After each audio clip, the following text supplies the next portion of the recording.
¿Qué tal? Buenas noches con todos y bienvenidos. Hoy vamos a continuar con los temas que tenemos programados. Hoy toca un tema muy interesante que es introducción a los monitoreos ocupacionales. Cabe mencionar que este tema lo vamos a desarrollar de manera muy puntual porque los monitoreos ocupacionales es una rama muy amplia, ya que tiene una clasificación y tiene unas metodologías bien específicas, incluso implica tener cálculos, sacar fórmulas, en algunos casos también un factor de corrección, y hay distintas normas, tanto normas nacionales y normas internacionales. Entonces, hoy por la primera hora del tiempo vamos a dar una introducción general, vamos a ver en monitoreos físicos, el de iluminación, el de ruido, el de vibración también y algo breve de monitoreos químicos. Cualquier duda que puedan tener al respecto las pueden realizar a través del chat o en todo caso levantar la mano para poderles acceder el micrófono y puedan comentar su duda, su experiencia, de alguna forma que podamos enriquecer esta capacitación.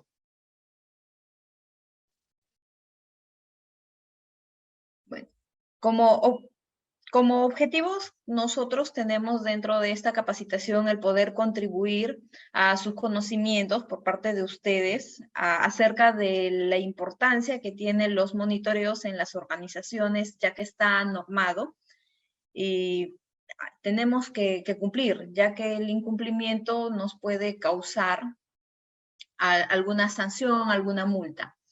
Esta es la base legal, si se puede visualizar, la base legal en la cual se han realizado o se ha planteado esta capacitación. Tenemos nuestras normativas, como es la ley 29783, esta ley es de seguridad y salud en el trabajo. Específicamente en el artículo 56 nos habla acerca de una exposición en zonas de riesgo que vamos a tener y nos dice que el empleador, que es la persona, el representante de la empresa o el directorio que contrata personal para fines económicos u otros para su beneficio, tiene la responsabilidad de prever una exposición a los agentes físicos, químicos, biológicos, ergonómicos y psicosociales que pueden estar presentes dentro de la organización, dentro de sus labores. Entonces, esto es lo que nos piden, ya que estos agentes pueden causar daños a la salud de los trabajadores. Entonces, nos pide ya por este artículo 56, que es de la exposición a zonas de riesgo, que debemos de prever. ¿Y cómo vamos a prever? ¿Cómo nosotros podemos decir de repente si es que mis trabajadores efectivamente están expuestos a un nivel de riesgo alto, medio, bajo en ciertos agentes físicos, psicosociales o ergonómicos? Pues nos vamos a dar soporte de los monitoreos que tienen unas metodologías ya establecidas y aprobadas tanto por normas nacionales e internacionales, los cuales lo vamos a ver. Y en el artículo 57 de esta ley nos habla acerca de una evaluación de riesgos. Esta evaluación de riesgos nos dice de manera general que tiene que hacerse como mínimo una vez, o bueno, como tiempo máximo una vez al año, o cuando ocurran algunos cambios en las condiciones de trabajo. Está muy ligado el realizar tu IPRC, tu actualización de tu IPRC cada vez que vas a tener algunos cambios dentro de la organización, ya sea por incorporación de nueva tecnología, y si cambia también tus factores, tus factores que afectan de alguna manera o a los cuales están expuestos los trabajadores, de alguna manera puede también planificarse una realización de monitoreos para ver que los niveles físicos como ruido, iluminación, no estén sobrepasando los límites. Entonces, esto es lo que nos pide como parte de la ley. Luego también el Decreto Supremo 005, que es el reglamento de la ley, lo que nos pide esta normativa es que en el artículo 33 específicamente, que contamos con unos registros obligatorios del sistema de gestión. Y parte de estos registros obligatorios son los registros de monitoreos de agentes físicos, químicos, biológicos, psicosociales y de riesgo ergonómicos. Entonces tenemos unos formatos referenciales. Y cada vez que ustedes contratan los servicios de una empresa o terceros que van a realizar el servicio de consultoría, ustedes tienen que asegurarse que les brinden efectivamente estos formatos referenciales que están normados en la resolución ministerial 050, que es la otra normativa que también respalda esto. En el decreto supremo 002, que es una actualización del reglamento de la ley, en el artículo 77 nos pide como un requisito previo para poder actualizar nuestro IPRC, línea base, tener en cuenta los resultados de las evaluaciones de los factores de riesgo físicos, químicos, biológicos, ergonómicos, psicosociales, los que aplican según la naturaleza de actividades que realizamos dentro de nuestro centro laboral. Entonces, esto es lo que vamos a tener. También tenemos la resolución ministerial, la 375, que nos habla acerca de, o qué es la norma básica de ergonomía y de procedimientos de evaluación de riesgos disergonómicos. Esto también los tomamos como referencia porque nos da parámetros exactos para ser considerados.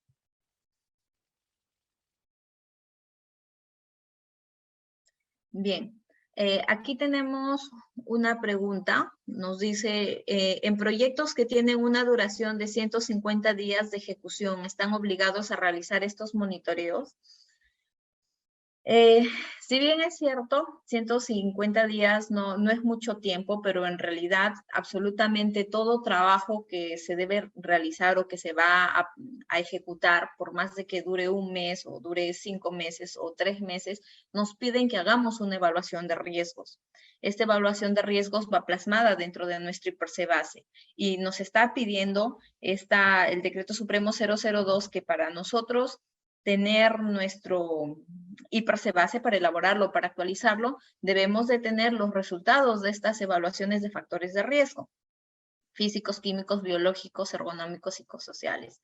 Entonces, efectivamente, sí debemos de contar, sí debemos de tenerlo, porque es parte de la evaluación de riesgos. Y esto nos va a ayudar a ver si estoy sobrepasando los límites que puedo afectar a la salud de los trabajadores y qué planes de acción voy a tener. Entonces, sí es importante considerarlo al margen del tiempo que pueda durar el proyecto, porque esto aplica absolutamente para todo.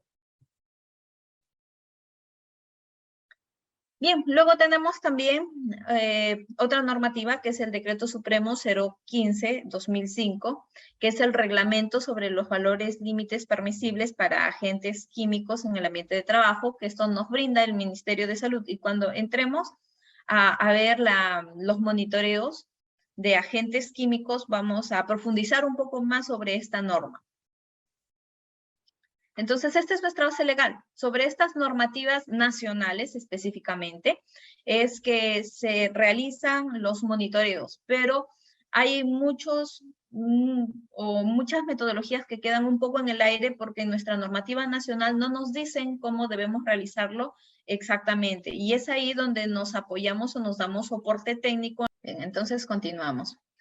Hay que tener en cuenta que lo que nos pide la normativa es que el empleador debe de prever la exposición a los agentes físicos, químicos, biológicos, ergonómicos y psicosociales que pueden afectar el daño o pueden lesionar a los trabajadores, pueden afectar la salud también de los trabajadores. Entonces, cuando nosotros nos refiramos o mencionemos factores de riesgos ocupacionales, a esto es lo que nos vamos o lo que queremos expresar propiamente.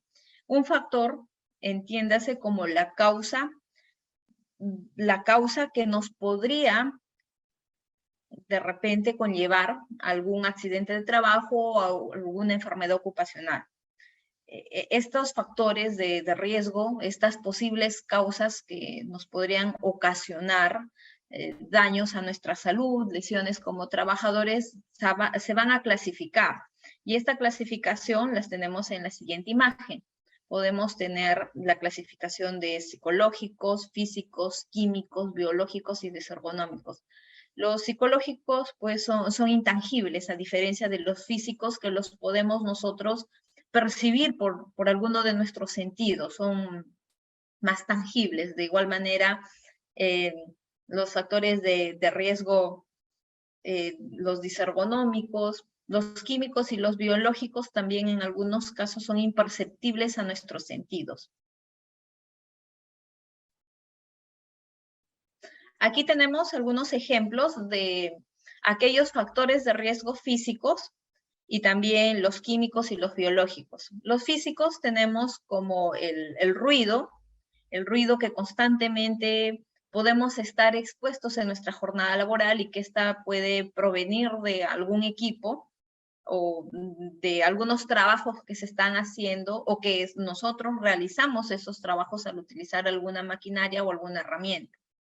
También podemos tener factores de riesgo físicos como las vibraciones, que esto sí lo vamos a desarrollar en esta capacitación también, incluso los equipos que se utilizan para la vibración, y tenemos dos tipos de vibración que podemos hacer el monitoreo.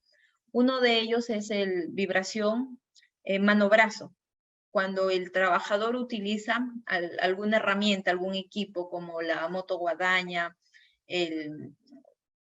u otros, que va a producir una vibración. Esta vibración lo va a recepcionar la mano y luego se va a transmitir al brazo. Y de igual manera la vibración de cuerpo completo puede ser transmitida desde los pies del trabajador, o tal vez al momento de sentarse el colaborador, ya sea en un equipo, en una excavadora, en un volquete, puede producirse en ese lugar la vibración y luego se transmite en el cuerpo. También tenemos la iluminación, que es un factor de riesgo también, que lo vamos a ver. Esto es, incluso con este factor de riesgo de iluminación es el que vamos a iniciar. Las temperaturas extremas que también se podrían brindar o estar presentes generalmente en aquellas zonas que se realizan actividades, ya sea en las zonas altoandinas o en las zonas costeras, donde las temperaturas son extremas. También podemos realizar o algunos factores de riesgo como radiaciones ionizantes, no ionizantes. Y los factores de riesgo químico, tenemos los polvos, los humos, los gases, los vapores.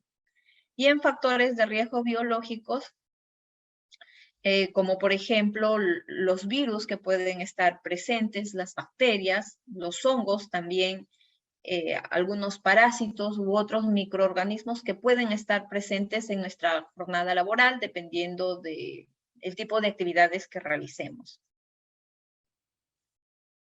Tenemos también algunos factores de riesgo disergonómicos como las posturas que adoptamos en nuestro día a día, en nuestras jornadas laborales, hacer esfuerzos también para ciertas actividades, y tenemos movimientos repetitivos. También la resolución ministerial, la 375, es la que nos brinda incluso el lapso de tiempo y el tipo de movimientos repetitivos que vamos a tener. La manipulación de cargas, si esta manipulación se realiza de forma manual, de manera continua en un lapso de tiempo, pues tiene que ser evaluado para asegurarnos que no esté afectando la salud de los trabajadores. El ritmo de trabajo también que podemos tener, un ritmo de trabajo un poco pasivo o un ritmo que implique que estamos en constante movimiento, nos puede afectar también. Y los factores de riesgo psicológico, como puede ser el contenido de la tarea. Esto se va a evaluar también, los factores de riesgos psicosociales. Hay metodologías que han sido aprobadas en la resolución ministerial 375. Y va a depender de la realidad de la empresa para que se pueda aplicar una metodología. Las que comúnmente hemos visto que se aplican son las ISTAS 21. Estas metodologías tienen distintas versiones, la versión corta, la versión media y la versión larga, que va a depender de la dimensión de la organización en la cual se va a hacer este tipo de monitoreo para elegir qué versión se va a aplicar.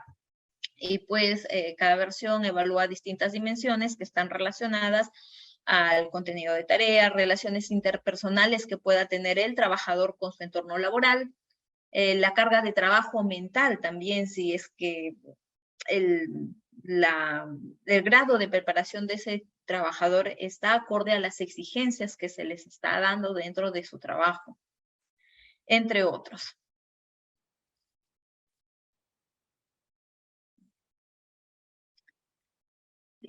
Cuando hablamos nosotros de monitoreos, o claro, monitoreos, higiene, siempre vamos a clasificarlos en 3 etapas correlativas. Estas 3 etapas inician primero con un reconocimiento. ¿El reconocimiento de qué? Reconocimiento de todos aquellos factores que pueden causar daños a los trabajadores, o aquellos factores a los cuales los propios colaboradores están expuestos día a día a su trabajo. Eso es parte del reconocimiento. Muchas veces aquí las organizaciones tienden a confundirse, porque incluso a nosotros como empresa consultora nos comentan, nos dicen, mire, nos están pidiendo nuestro cliente, o en la auditoría nos han observado que no tenemos monitoreos ocupacionales. Y según la ley, pues nos pide de que nosotros tenemos que prever, nosotros tenemos que prever la exposición a los agentes físicos, químicos, biológicos, ergonómicos y psicosociales. Entonces vienen y nos solicitan. Nos dice, por favor, a ver si me realizan monitoreos a los agentes físicos, y nosotros les preguntamos, perfecto, ¿y a qué agentes físicos específicamente desea realizar monitoreos y cuántas muestras? ¿O qué puntos? Y dice, ay, no sé, a mí solamente me han dicho que esto no estoy cumpliendo. No sé qué tipo de monitoreo, no sé a qué factores están expuestos mis trabajadores, porque sabemos que dentro de estos factores de riesgo físicos tenemos el ruido, la vibración, la iluminación, las temperaturas, radiaciones, entre otros.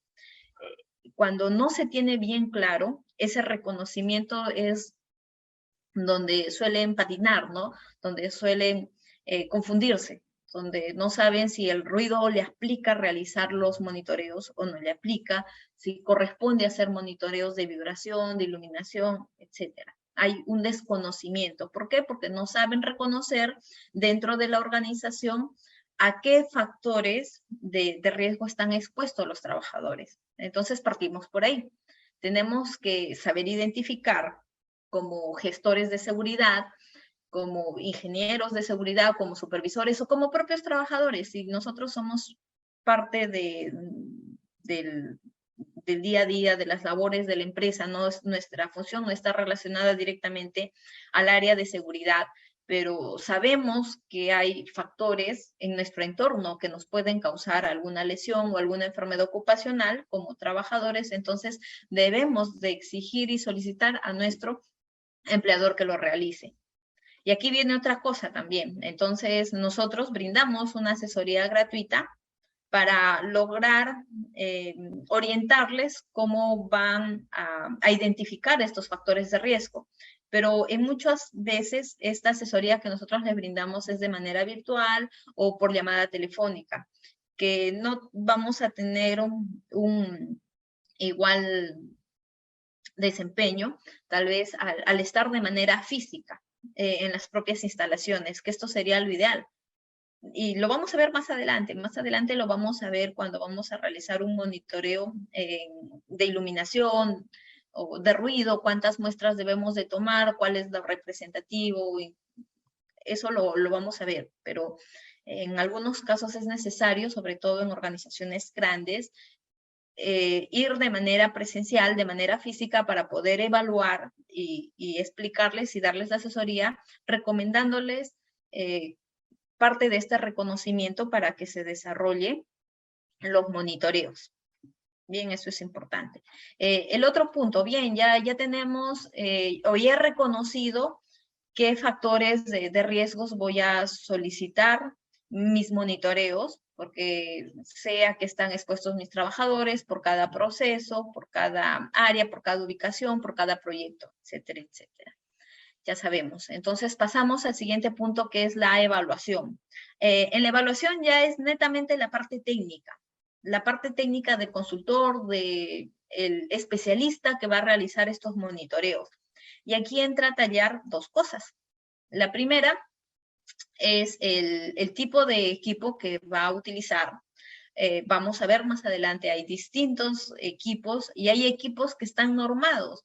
Por ejemplo, cuando vamos a ver el tema del ruido, hay equipos que son de un estándar muy general, que lo podemos utilizar en cualquier rubro, pero cuando necesitamos hacer monitoreos ocupacionales, nos piden que sean un poco más especializados. Y cuando vamos a hacer monitoreos ambientales, es aún mayor el nivel de precisión que vamos a necesitar.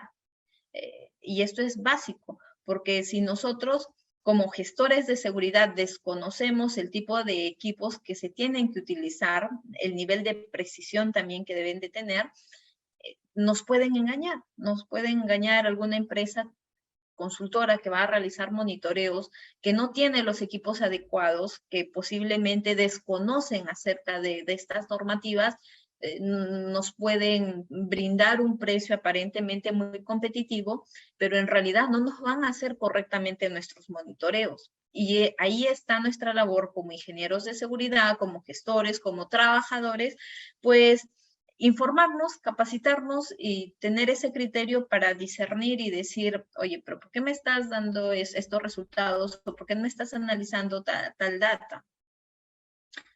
Esa es la evaluación. Entonces vemos que el primer punto va a depender de los equipos y el otro las metodologías. Nuestras normativas que nos orientan a cómo realizar monitoreos son un poco generales, no son tan específicas. Y lo vamos a ver más adelante, incluso los vamos a comparar, ya nuestras normativas nacionales con las ISOs que tenemos para poder hacer este tipo de monitoreos. Esto también es muy relevante porque si no tenemos el respaldo, los fundamentos sólidos para poder decir he realizado mi monitoreo de esta forma o respaldando tal metodología nacional o internacional, pues cualquiera nos va a engañar. Aquí tengo una pregunta. Jaime nos dice, una consulta. ¿Cada cuánto tiempo se debe hacer los monitoreos ocupacionales? En alguna norma lo mencionan la periodicidad.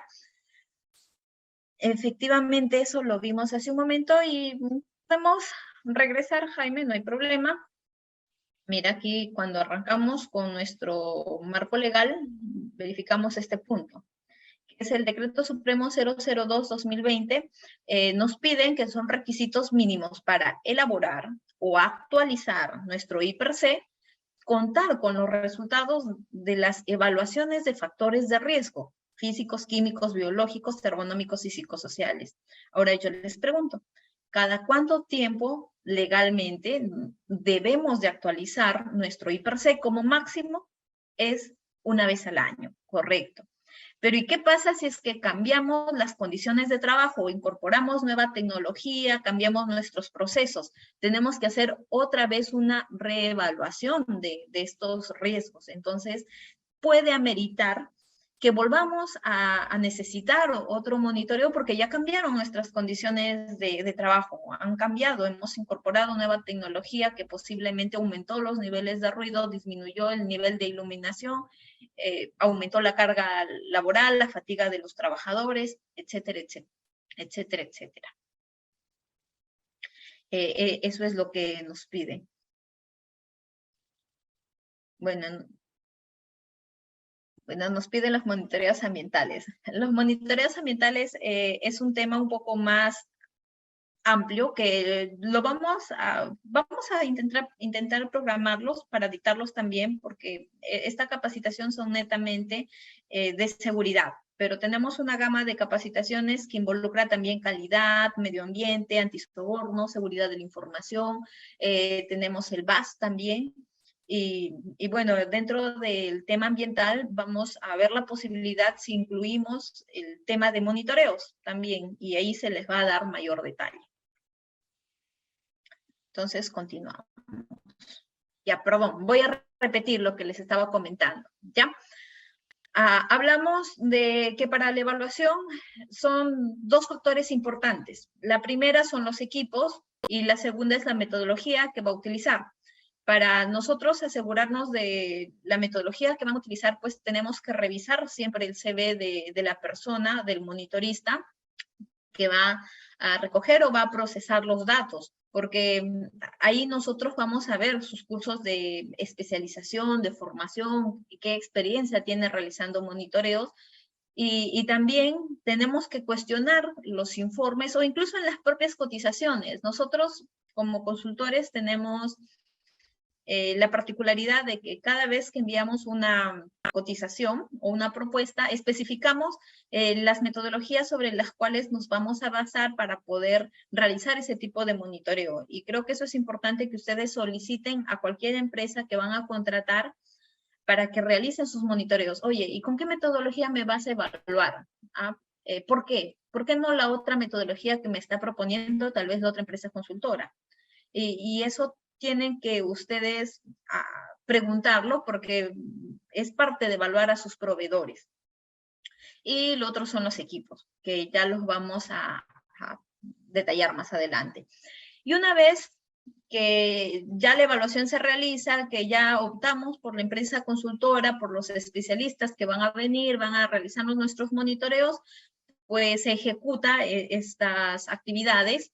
Y esta empresa especializada, estos consultores, son los que nos emiten un informe. Dentro de este informe, que está estructurado de distintas maneras, como el objetivo, la metodología, la ejecución, las muestras que se han tomado, el procesamiento de datos, porque hay un procesamiento que se debe de realizar.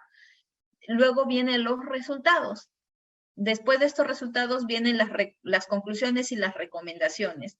En estas conclusiones y recomendaciones es las que se fijan justamente los controles, que es la tercera etapa que nosotros vamos a estar atentos o vamos a enfocarnos en los monitoreos, porque primero reconocemos, luego evaluamos y no muere ahí, no muere que ya pagué a la consultora, vino, me hizo mis monitoreos y con eso cumplo. No es así de simple. Tenemos nosotros que revisar esas conclusiones, esas recomendaciones y seguirlas, porque como especialistas nos han dado unas recomendaciones para poder de repente subsanar aquellas desviaciones que estamos teniendo dentro de nuestro entorno laboral. Como por ejemplo, si los niveles de iluminación no llegan al ratio que nos solicitan o a los límites, tal vez como recomendación nos pidan aumentar las luminarias de manera artificial, y tenemos que tomar cartas en el asunto, tenemos que elaborar planes de acción para asegurarnos que los controles se ejecuten y estén de la mano con los resultados de la evaluación. Obviamente, si nuestra evaluación ha sido dudosa, no se ha realizado con los equipos correctos ni con el personal idóneo, ¿qué controles vamos a implementar? No es algo lógico. Por eso es que esto es correlativo. Y tampoco una evaluación va a ser correctamente si es que no hubo un reconocimiento adecuado. En algunos casos,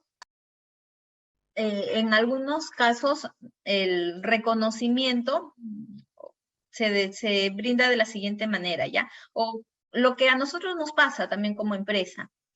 Nos llaman y nos piden una cotización para poderles hacer una evaluación de agentes físicos, químicos, biológicos, y nosotros les pedimos cuántos puntos desean monitorear, y nos dicen, háganos uno de cada uno físico de ruido, uno de vibración, solo uno de iluminación, para que mi cliente no me moleste. Cada vez que me pida y me diga, oye, ¿has hecho tus monitoreos? Sí, mira, acá tengo de un punto del ruido, acá uno de polvos, acá uno de hongos, acá uno de vapores, acá uno de iluminación, 1, 1, 1, cuando tampoco no es la manera correcta. Nuestras muestras que tomamos como especialistas o como empleadores también tienen que ser adecuadas y tienen que ser representativas, que refleje realmente los resultados y cómo estamos dentro de la organización, porque tampoco es, no, pucha, que si le mando a ese lugar donde nosotros sabemos que hay un nivel excesivo de ruido, de hecho que nos va a salir los resultados por encima del límite y luego nos va a molestar nuestro cliente, qué controles estás implementando. Entonces hay que solicitar el monitoreo de ruido, pero justo a ese lugar donde hace menor ruido, donde ya se atenúa este ruido y no es tan molesto y que posiblemente esté dentro de los límites. Tampoco no es esa la idea de cumplir por cumplir, sino realizarlo con un criterio muy correcto y que busquemos cumplir la función que es el proteger a los trabajadores. ¿Y cómo los vamos a proteger? Una vez que hemos determinado los niveles de riesgo a los cuales están expuestos. Bien, cualquier duda que tengan, por favor, lo pueden realizar a través del chat. Ahora sí, pasamos a iluminación. Iluminación. La iluminación es un factor de riesgo físico que generalmente aplica para todos los trabajos, ya sea trabajos en gabinete, trabajos en almacén, en cualquier actividad siempre nosotros vamos a requerir una iluminación para poder desarrollar nuestras actividades. Y esta iluminación tiene que ser correcta, no nos tiene que causar una fatiga ocular. Y aquí tenemos la resolución ministerial 375, que es nuestra norma básica de ergonomía. Aquí también un paréntesis. En algunos casos, cuando les menciono, o el propio nombre de esta resolución ministerial, norma básica de ergonomía, asumimos que por su nombre únicamente nos va a dar lineamientos de ergonomía. Y decimos, oye, ¿por qué esta norma nos da parámetros de iluminación si su nombre es norma básica de ergonomía? ¿Qué creen? Porque la ergonomía es la ciencia que se encarga de adaptar las características o el entorno de trabajo según las condiciones fisiológicas del trabajador. Y esto está ligado a la iluminación, también a la infraestructura como una silla, una computadora, etcétera, etcétera. Es por eso. En el punto 30 de esta normativa, lo que nos dice es que en todos los lugares de trabajo debe haber una iluminación homogénea y bien distribuida. ¿Y por qué resaltamos homogénea? Porque normalmente cada vez que se va a realizar los monitoreos, únicamente toman los puntos o toman los datos en donde se les indica o donde están pidiendo el cliente, y en el informe solamente se emiten los resultados, pero estos resultados no han sido procesados para decirnos si es homogéneo o no es homogénea la iluminación que tenemos. Un ejemplo. A ver, ahora bueno, voy a editar la diapositiva aquí para darles un mayor ejemplo. Aunque más adelante creo que hay algo de homogeneidad. Ya, entonces, bueno, voy a editar aquí, ya, la diapositiva. Ya, mire, este es nuestro entorno de trabajo, este rectángulo, ¿ya? Nosotros podemos hablar que tenemos luminarias en distintos puntos de esta zona de trabajo. Tenemos una luminaria aquí, una luminaria en el siguiente punto también aquí tenemos ya en la zona delantera podemos tener, ¿verdad? Aquí podemos tener 4 luminarias. 4 luminarias, sin embargo, en nuestra área de trabajo tenemos 6 u 8 escritorios, donde aquí va un trabajador 1, trabajador 2, trabajador 3, 4, 5, 6, 7, 8. ¿Creen que sea una iluminación homogénea, o considerando que estas sean luminarias, o que sean ventanas. También puede ser una iluminación artificial o una natural. Si solamente aquí hay ventanas, y en la parte trasera última de esta área de trabajo no hay, ¿hablaremos de una iluminación homogénea, sí o no?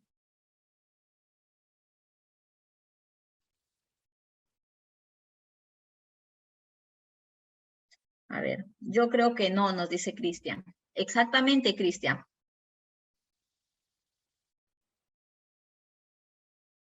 Ah, por aquí Caleb nos habla de parámetros de ambiente cerrado, sin embargo, iluminación fuera de oficina. Ya, Caleb, eso es algo muy interesante, que lo vamos a ver más adelante también, y creo que el tiempo nos va a quedar muy corto porque es muy amplio y es muy interesante este tema de monitoreos.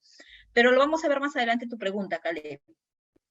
Y Luis nos dice, la iluminación debe darse de acuerdo al área de trabajo, efectivamente, homogénea que llegue la luz a todas partes. Así es, Cristian. La luz ambiental también se cuenta, luz ambiental, luz natural, ¿es a lo que te refieres? Cuando nosotros vamos a hacer esta medición de iluminación, vamos a evaluar, o bueno, lo que regularmente nosotros brindamos como consultores es dos mediciones, o mediciones en dos condiciones. Una con luz natural, con las cortinas abiertas, las ventanas abiertas, todo lo natural, y otro con luz natural más luz artificial, para ver si basta con la luz natural hasta cierta hora o si aún así con la luz natural no llegamos a los parámetros que nos solicita la normativa. ¿Ya? Y hablando de la luz homogénea, es que la capacidad de la iluminación debe de ser igual en todo el área de trabajo. Eso es luz homogénea. Por eso nos pide también que esté bien distribuida. Y en este ejemplo que les doy, donde podemos tener iluminación natural o artificial solamente en la parte delantera de esta área de trabajo y en la parte última, absolutamente no tenemos nada de iluminación, ventanas, entonces no sería un ambiente con iluminación homogénea, ni mucho menos bien distribuida, porque si habláramos de una distribución correcta, tal vez podríamos plantearlo de esta siguiente manera, ¿no? Tenemos luminarias al centro que proyecten pues iluminación a ambos lados, aunque me salió un poco chueco, pero creo que la idea se entiende. Y esto es lo que se debe de evaluar también dentro de los informes de monitoreos que les emiten los especialistas, debe de haber esto. ¿Por qué? Porque si un auditor le solicita, tenemos dos clases de auditores también. Si un auditor le solicita sus informes de monitoreo ocupacional, el auditor 1 que desconoce bastará con, mira, si te han hecho monitoreos de iluminación, ok, estos son tus resultados, ¿qué te han dicho? ¿Sobrepasas o estás en los límites? Ok, ya te dice que estás en los límites, pero te ha recomendado ABC. A ver, ¿lo has procesado o has elaborado planes de acción para estas recomendaciones ABC? Sí, no, correcto, bien, te aprueba el auditor. Pero si el auditor es un poco más especializado, si el auditor tiene más conocimientos y experiencia en monitoreos, no se va a quedar con ese simple informe, sino te va a pedir, te va a decir, bien, has hecho tu informe o has hecho tu monitoreo de iluminación, pero ojo que la resolución ministerial 375 te pide que cuentes con una iluminación homogénea. Muéstrame cómo lo estás cumpliendo o en qué parte de tu informe te hablas acerca de la homogeneidad de tu iluminación, o tal vez intentaron medir y llegaron a una conclusión en que no está homogéneo y te da tales recomendaciones. Uy, no sabía, desconocía eso, y al desconocer eso, y cuando contraté a la empresa consultora para que me haga mi monitoreo, y yo tampoco no sabía, no les pude exigir que me especifiquen en mi monitoreo de iluminación si cuento con la homogeneidad de mi iluminación, sí o no.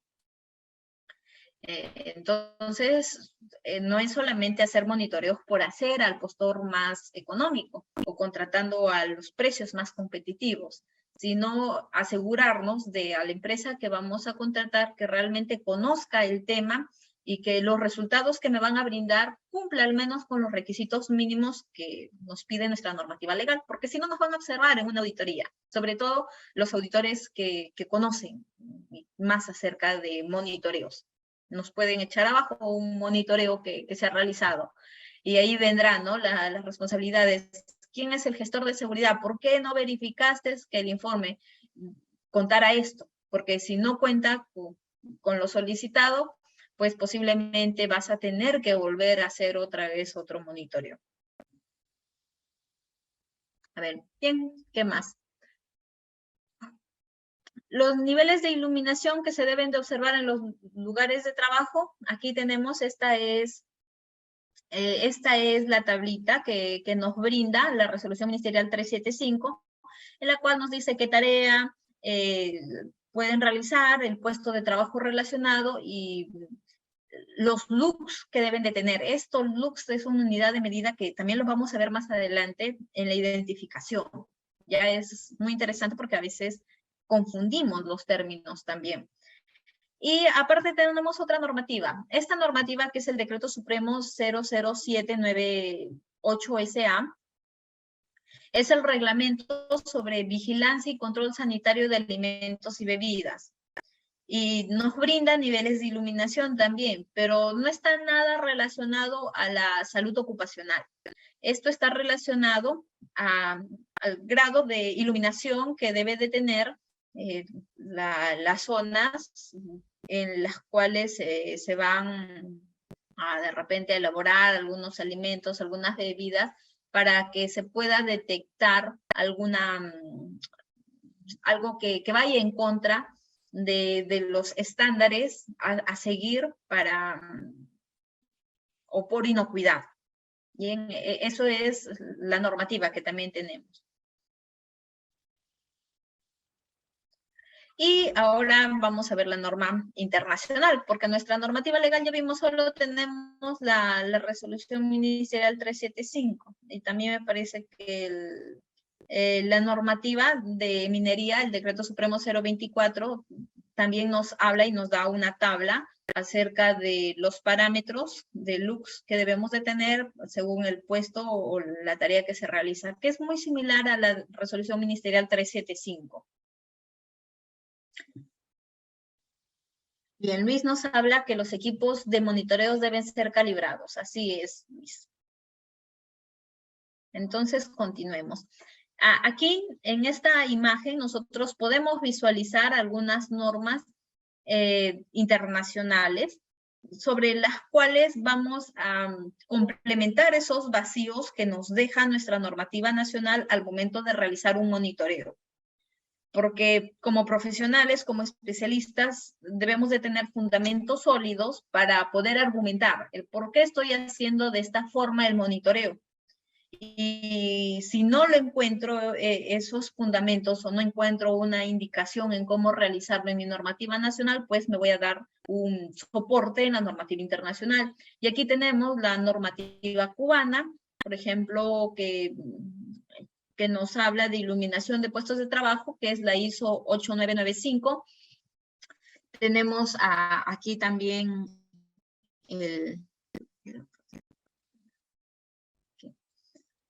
tenemos aquí también la norma oficial mexicana, que es la NOM 025, que aquí también nos habla bastante y es bien detallada acerca de iluminación. Tenemos la norma española, que es la UNE, en 12464-1, que más adelante, cuando empecemos a desarrollar un poco más de la metodología, incluso hasta ejemplos, ecuaciones, para poder tener un poco de práctica. Y tenemos la APEO. Esta es una asociación peruana,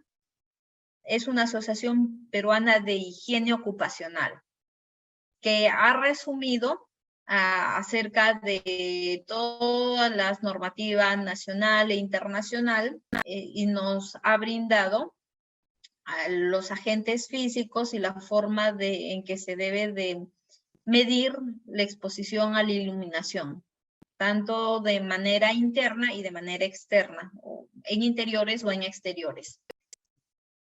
Que es muy buena. Estas normas las voy a colocar dentro del Drive para quienes decidan optar por la certificación, lo puedan leer con mayor detalle y puedan profundizar más el tema.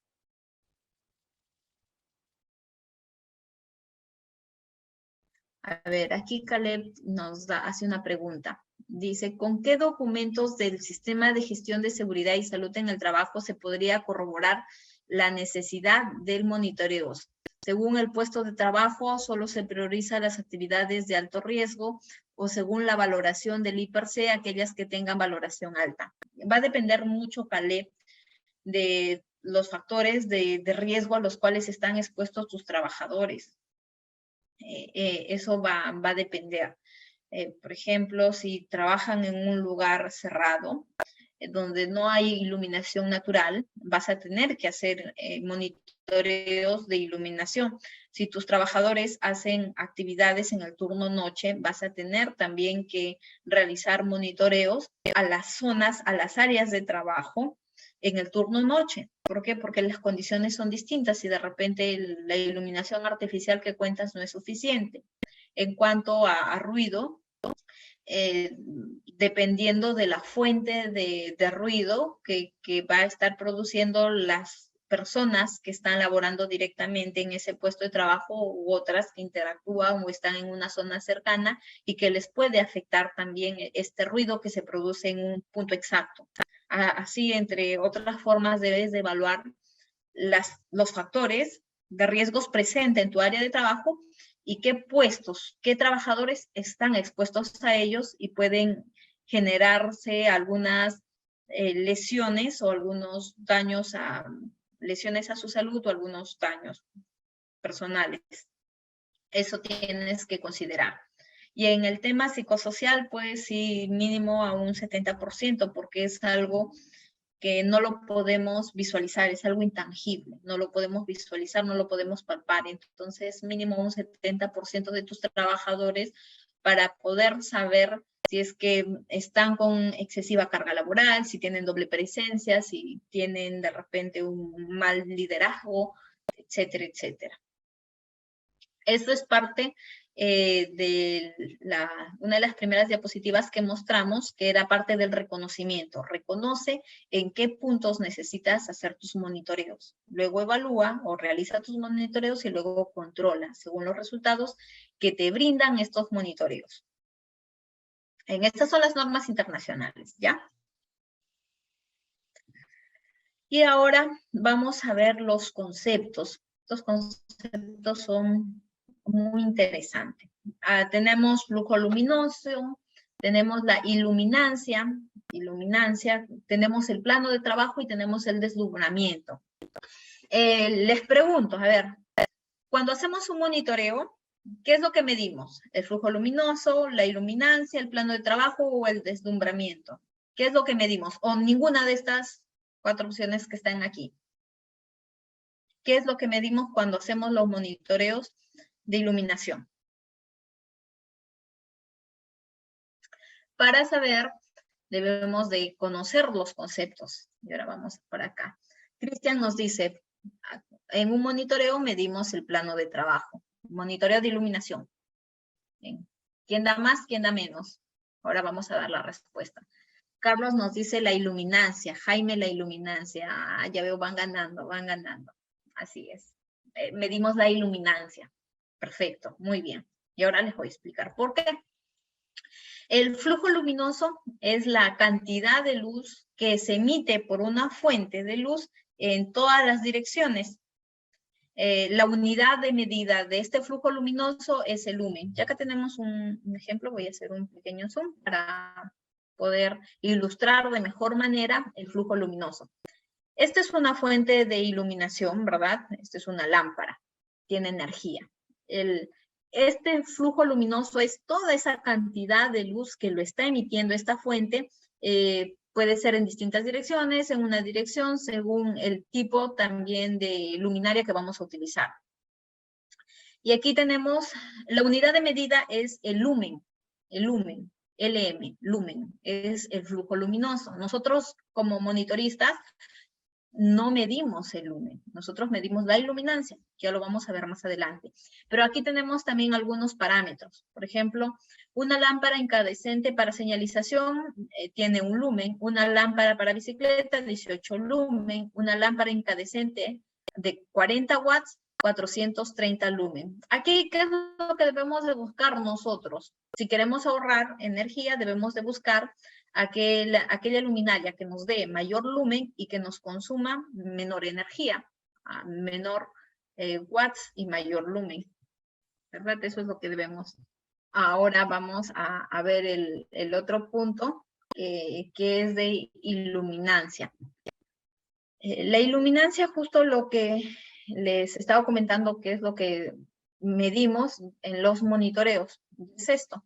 La iluminancia es el flujo luminoso por unidad de superficie. A ver, uy, ya se adelantó. Vamos a hacer un zoom. Esto es. Como iluminancia es la cantidad de flujo luminoso, que ya hemos visto, esta cantidad de flujo luminoso que va a caer sobre un plano, sobre una área específica, y la unidad de medida de esta iluminancia, que es aquí donde se recepciona el flujo luminoso, es lumen por metro cuadrado. Esa es la unidad de medida. ¿Cuánto lumen está emitiendo por un metro cuadrado? Y este lumen por metro cuadrado es igual a lux. Y por eso cuando en los informes les muestran los parámetros, siempre está en lux, ¿verdad? Siempre está en lux. Y aquí tenemos algunos valores aproximados de lux en algunas referencias. Por ejemplo, si el cielo está semidescubierto, generalmente estas son las unidades en la escuela, en la noche de luna llena, mediodía en verano, etcétera, etcétera. El plano de trabajo. El plano de trabajo es aquel plano imaginario sobre el cual se va a realizar la medida, sobre el cual se va a tomar la medida con el equipo que vamos a utilizar. Lo que se recomienda normalmente dentro de la norma ISO es que esté a una altura de 80 centímetros hasta 85 centímetros sobre el suelo. Este va a ser el plano imaginario en el cual nosotros vamos a realizar o a tomar la medida o la muestra durante este monitoreo. Y ahora viene el deslumbramiento.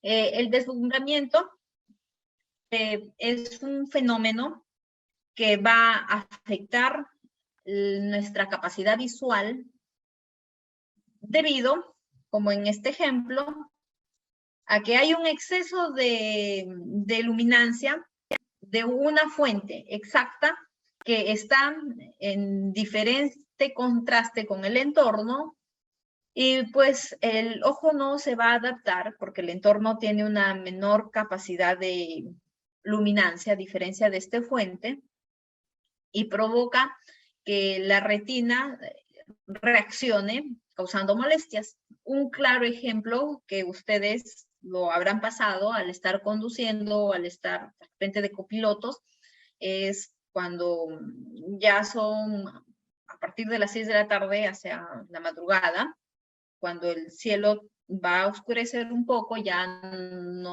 no tenemos la luz del sol, y viene otro vehículo con las luces prendidas y encima está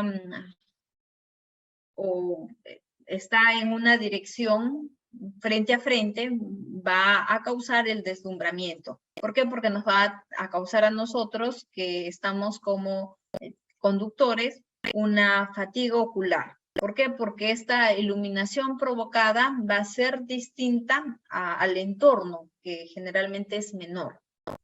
Y esto es lo que nos va a provocar. Nos va a empañar la vista, nos va a causar fatiga, vamos a cerrar los ojos. Lamentablemente, dentro de nuestra normativa nacional, dentro de nuestra normativa nacional no nos exigen medir el deslumbramiento, porque este deslumbramiento puede estar presente también dentro de nuestro trabajo, dentro de nuestro día a día, puede darse el deslumbramiento.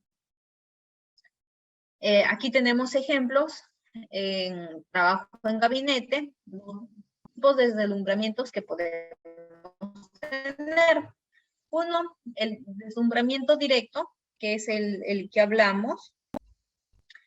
Por ejemplo, aquí tenemos una luminaria. Esta luminaria nos va a emitir un exceso de luminancia que difiere al entorno, y justo el trabajador está ubicado en una zona en la cual le va a afectar. Entonces, este es un deslumbramiento directo. Y vamos a ver aquí también los ángulos a los cuales debemos de ubicarnos como trabajadores para evitar el deslumbramiento en nuestras labores.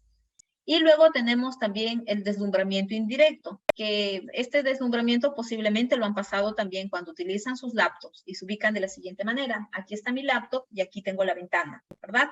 Entonces, la ventana o mi luminaria está en sentido contrario a mi laptop o a mi computadora o a mi pantalla de visualización de datos y emite bastante luminancia.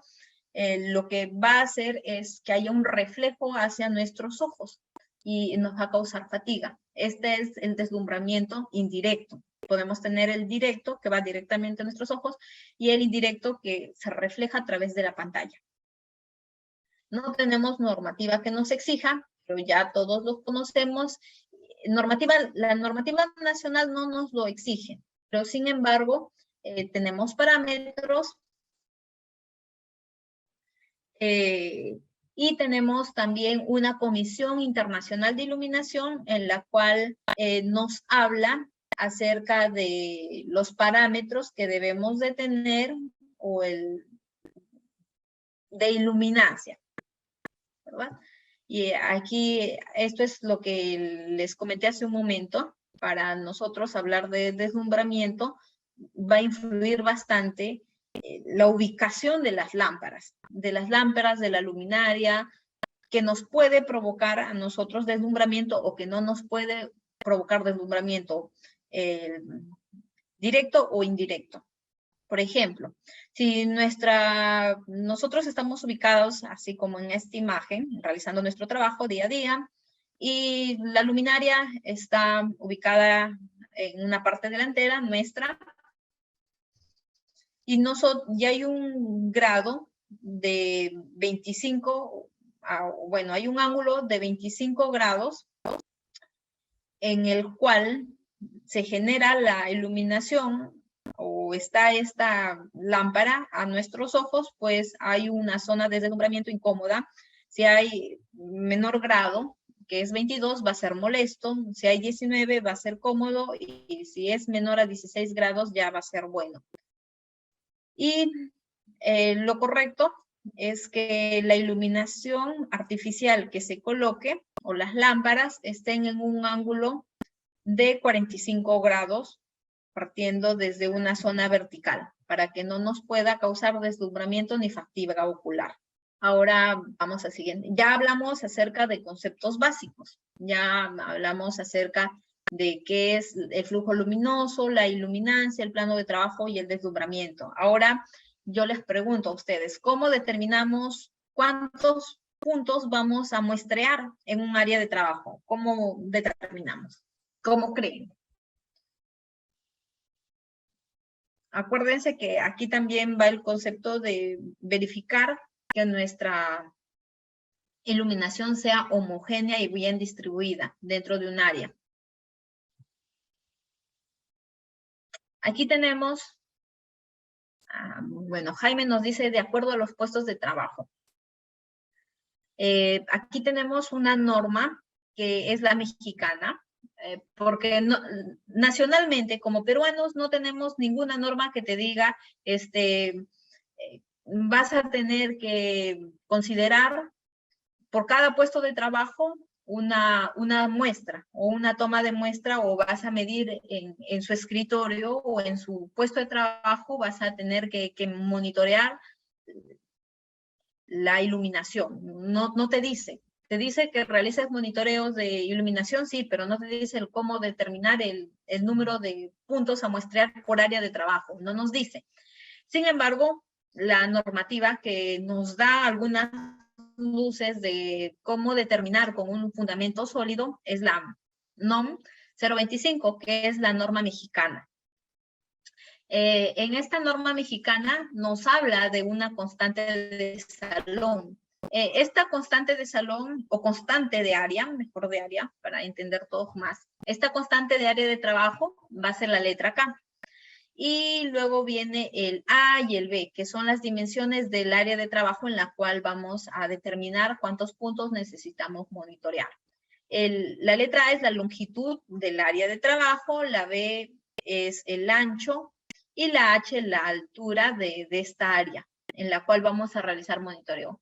Esta es la fórmula, una fórmula básica, simple. Determinamos nuestro factor, el factor va a ser K. Este es mi constante de salón. Si mi K o constante de salón o del área de trabajo es menor a 1, entonces yo debo de, como mínimo, tomar 4 muestras, como mínimo.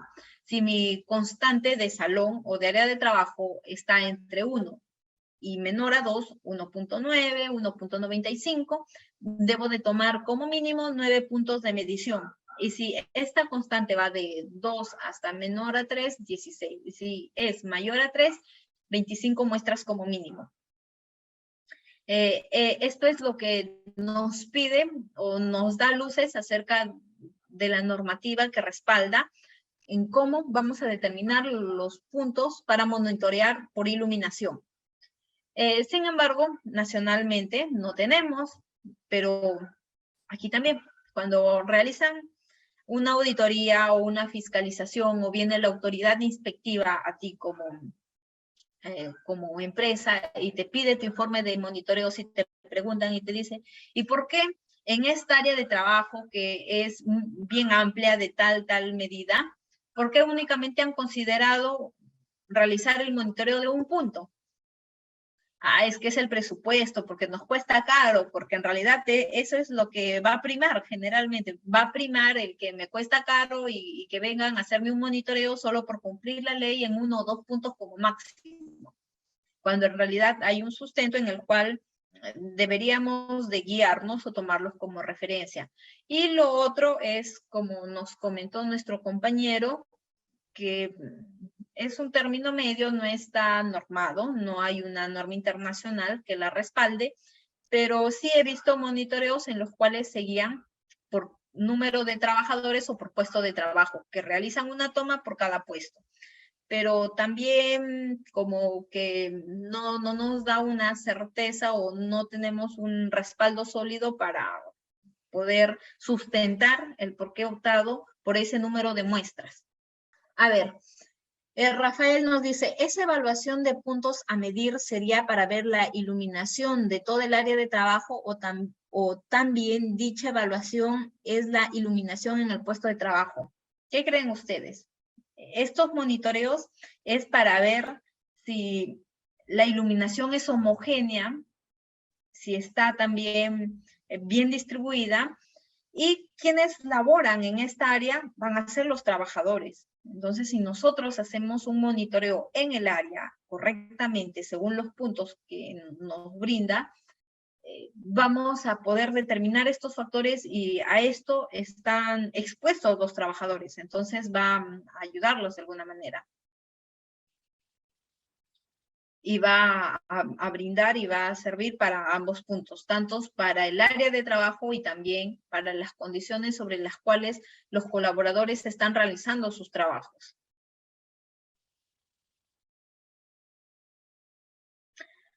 Y aquí son problemas básicos, un ejemplo que podrían desarrollarlo ustedes. Creo que ahora ya no, pero sí les voy a dejar tarea para la casa para que puedan resolver este ejemplo. Nos pide cuántos números de muestras mínimas debemos de realizar en una planta, que es un ambiente de trabajo, en las cuales tiene las siguientes dimensiones. Son 28.6 por 48.7 metros y tiene una altura de 8 metros. El nivel de trabajo de los colaboradores es 0.85, desde el piso hasta la parte superior 0.85 de altura, en el cual se va a colocar los sensores. Entonces nos brindan estas dimensiones y nos piden que consideremos cuántos puntos mínimos necesitamos para hacer la toma de muestras. Aplicamos nuestra fórmula. Aplicamos la fórmula en la cual nos brinda, reemplazamos los datos y tenemos que K, o nuestra constante de salón, es 2.5.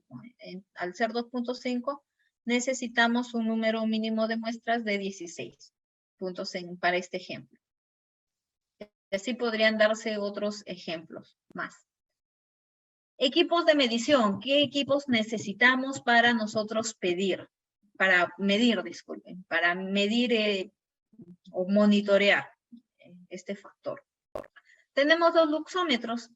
Los luxómetros que vamos a necesitar, estos luxómetros, es este caso, antes de pasar esto. Los luxómetros son equipos, así como se pueden visualizar en este ejemplo.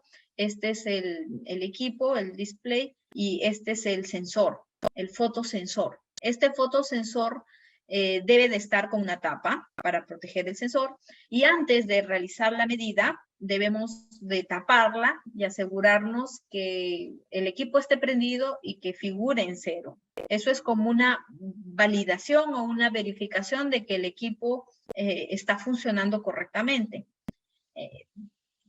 En este ejemplo, este equipo no nos serviría para hacer este monitoreo, porque ¿cómo podríamos validar que nos brinda datos correctos si es que no viene con su tapa? Entonces nosotros no podemos taparlos y poder hacer la verificación de que el sensor nos marque en 0 tapado y cuando esté prendido. Y aparte que no va a proteger este sensor, al no estar protegido, no va a estar expuesto de repente a algunos daños y nos va a dar datos erróneos. Lo que se pide o las recomendaciones que se realizan al momento de hacer este tipo de monitoreos de iluminación es que como monitoristas no nos vayamos pues con un traje color blanco, con una casaca color blanco, con un polo color blanco. ¿Por qué? Porque vamos a alterar los resultados que necesitamos obtener. Otro ejemplo, como monitoristas no debemos de colocar o tapar el sensor porque hacemos sombra. Y aquí estamos midiendo la iluminación. Si se dan cuenta, aquí, ¿qué está haciendo este monitorista? Está tapando el sensor con sus manos, está haciendo bastante sombra y el equipo lo está colocando en la parte superior. Cuando hemos visto que según la norma internacional ISO, nos dice de 0.80 a 0.85, a partir del piso es la distancia que se recomienda para poder tomar estas muestras de iluminación. Entonces aquí no tendríamos datos confiables. Si es que vemos a un monitorista que está realizando esto, no es confiable. ¿Y qué pasa si es que vamos a hacer un monitoreo en ambientes como supermercados, tiendas que están o son totalmente cerrados y que cuentan con iluminación artificial? Se recomienda que se prendan las luces como mínimo 20 minutos antes. ¿Por qué? Porque vamos a necesitar que el flujo de esta iluminación, de esta luz, se destabilice para todas las áreas de trabajo, porque generalmente tarda un tiempo en el cual van a poder proyectarse y no es bueno realizarlas de un momento a otro. Tenemos que esperar un tiempo mínimo de 20 minutos.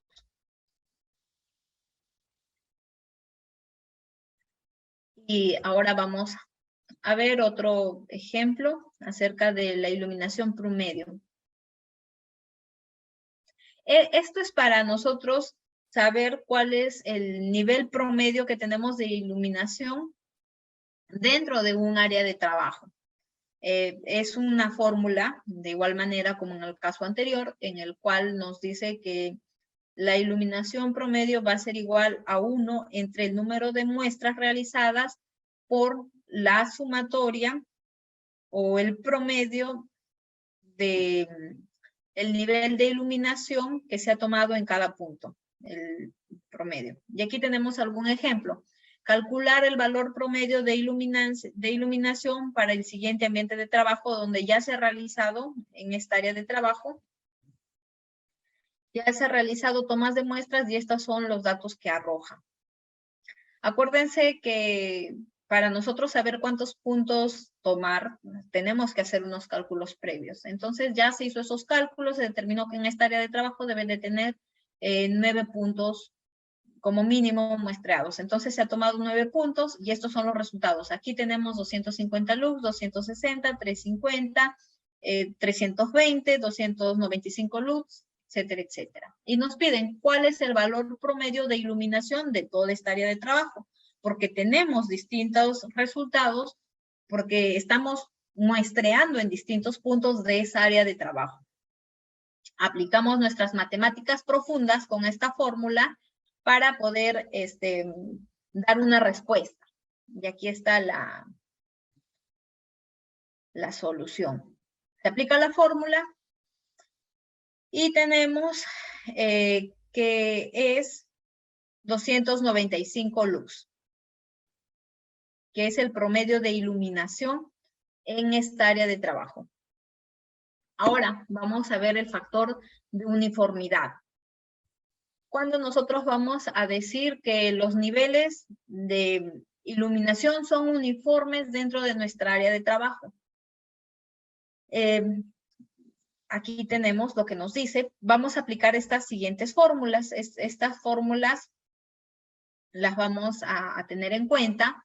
El factor de uniformidad es el nivel promedio de iluminación de del salón, nivel promedio de iluminación, que ya hemos visto que el nivel promedio de iluminación lo sacamos con esta fórmula. EP es el nivel promedio de lux. Entonces tenemos el nivel promedio de iluminación entre el nivel medio en cada punto. También lo que nosotros vamos a considerar para tener este factor de uniformidad es que el numerador siempre va a tener el menor valor. Entonces puede ser de la siguiente manera, EP entre EI o de manera viceversa. Pero siempre el numerador tiene que estar en menor valor. Eso tiene que ser siempre.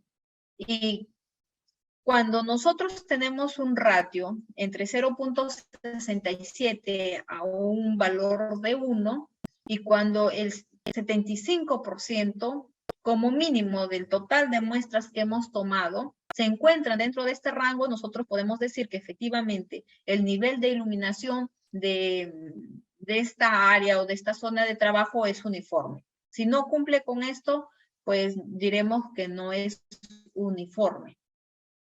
De igual manera, como el caso anterior, un ejemplo.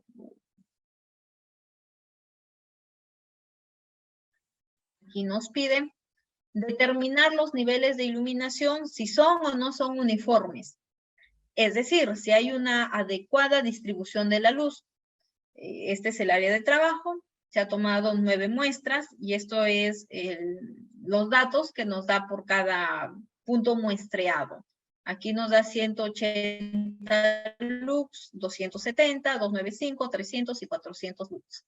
Entonces, con estos datos nosotros nos piden que, o bueno, esto deberían de hacer también los monitoristas. No siempre se realiza. Pero como ya ustedes se están capacitando, están adquiriendo estos conocimientos, van a solicitar a quienes les realicen estos tipos de monitoreos que efectivamente les diga si es que cuentan con un nivel de iluminación homogéneo, que es lo que nos pide la resolución ministerial 375. Y para esto necesitan tomar los puntos según la fórmula anterior. Una vez que toman los puntos, van a aplicar su matemática profunda con estas fórmulas que están brindadas en la NOM 025, que es la norma mexicana. Y aquí está la solución.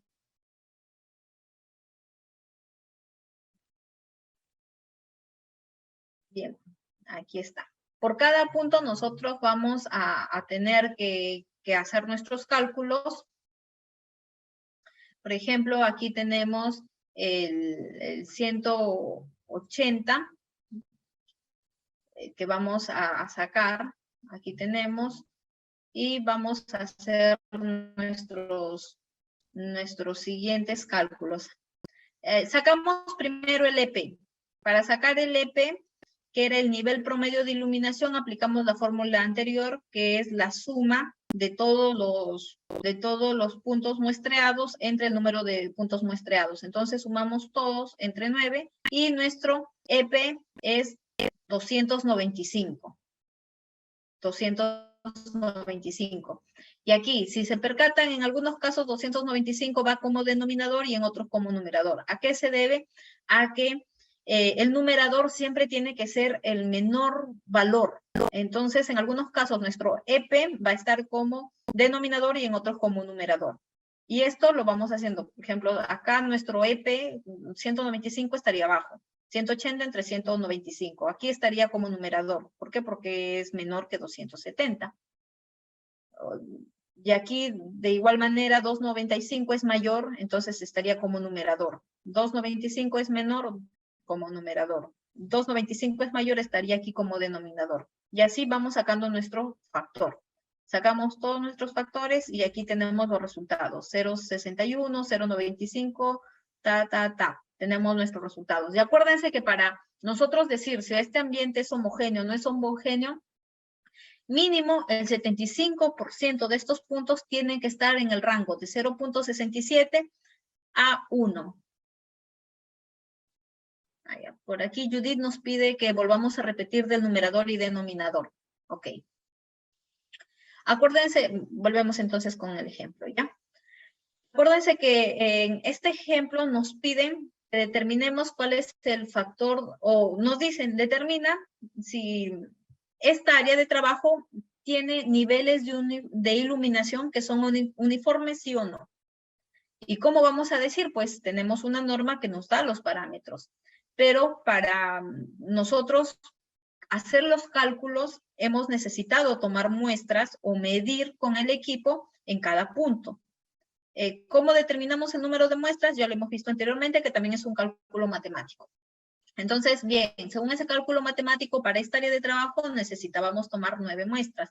Y tenemos acá las 9 muestras con estos resultados. 180 lux, 270, 400, Y de aquí, con estos datos, ya nosotros tenemos que calcular si es uniforme o no es uniforme la iluminación.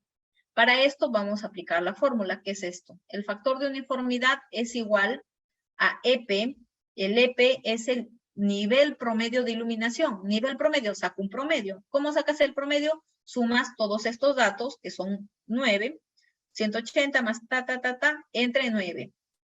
Entonces el promedio es 295 EP. Es el nivel promedio. Tu nivel promedio es 295.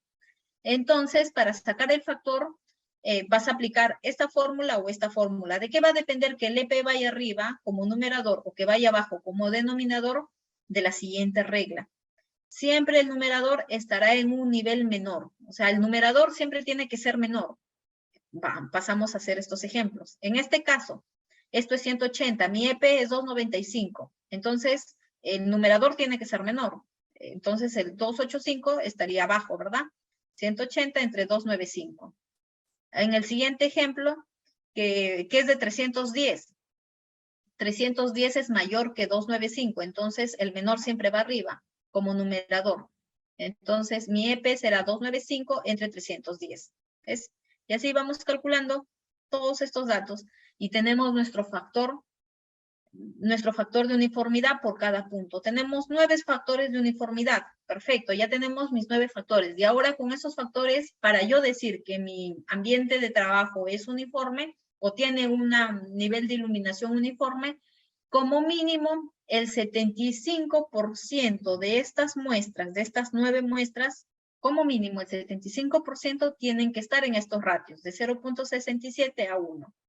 Y efectivamente, aquí el 89% de estos ratios están entre 0.67 a un 1, lo cual supera el 75 que nos pide. Entonces podemos decir efectivamente que el área de trabajo es uniforme y cumple con lo que nos dice la resolución ministerial 375. Y ya nadie nos observa nuestro informe de monitoreo de iluminación que medimos por cada punto, hemos sustentado la forma en la cual determinamos el número de puntos y además decimos si es uniforme o no es uniforme. Bien, ya hicimos nuestro monitoreo de iluminación y ahora viene el control. El control son qué recomendaciones, qué sugerencias vamos a dar nosotros en base a los resultados que tenemos después de haber hecho este monitoreo. En el caso que tengamos el factor de uniformidad, como hace un momento lo hemos visto, que no esté dentro de esos ratios brindados, pues diremos que la iluminación es o no es uniforme y qué se recomienda al respecto. Se recomienda también que haya una iluminación óptima. Acuérdense que la iluminación óptima está dirigida a evitar deslumbramientos, evitar la fatiga ocular, que no haya deslumbramiento directo de esta iluminación natural o artificial que afecte directamente la vista o que sea de manera indirecta, como el caso que hemos visto anteriormente. Bueno, también podemos dar recomendaciones acerca de la ubicación de nuestras luminarias, que no tienen que estar a un ángulo menor a 45 grados porque va a causar fatigas ocular, va a causar molestia a la vista de los trabajadores. Bien, ahora pasamos a ruido, que también es muy interesante y no vamos a acabar con las diapositivas, creo, en las 2 horas que hemos planificado este curso. Pero lo importante es que ustedes vayan captando las ideas y luego podemos reprogramar la parte 2 de este curso para poder culminar correctamente, porque es bien amplio este tema. Y aquí tenemos el ruido.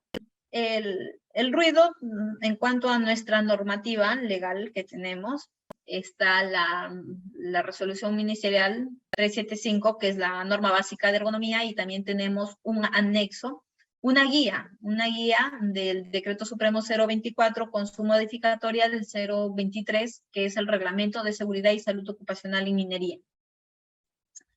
Aquí nos habla acerca de la duración de horas o de jornada laboral a la que está expuesto el colaborador y el nivel de ruido o el número de decibeles a los cuales se debe estar expuesto. Aquí para 8 horas, 85 decibeles, 4 horas, 88, 2 horas, 91, 1 hora, 94. Si trabaja 16 horas, 82 decibeles. Esta es la norma nacional, pero tenemos normas internacionales, así como en la iluminación también las tenemos en el ruido. Tenemos normas internacionales que nos van a profundizar en cuanto a la metodología, incluso aquí también hay factores de corrección, que no los vamos a explicar en esta capacitación porque es muy amplio. Es muy bonito también trabajar con factores de corrección y que normalmente no se realizan cada vez que se hacen los monitoreos, porque eleva significativamente los costos, porque es un trabajo más detallado. Esta norma técnica peruana, que es la ISO 9612, ISO es una norma internacional que justamente nos habla de la acústica y cómo determinar la exposición del ruido laboral a través de un método de ingeniería. Es muy técnica, muy detallada y muy amplia. La guía número 1, ya vimos que este es del Decreto Supremo 024.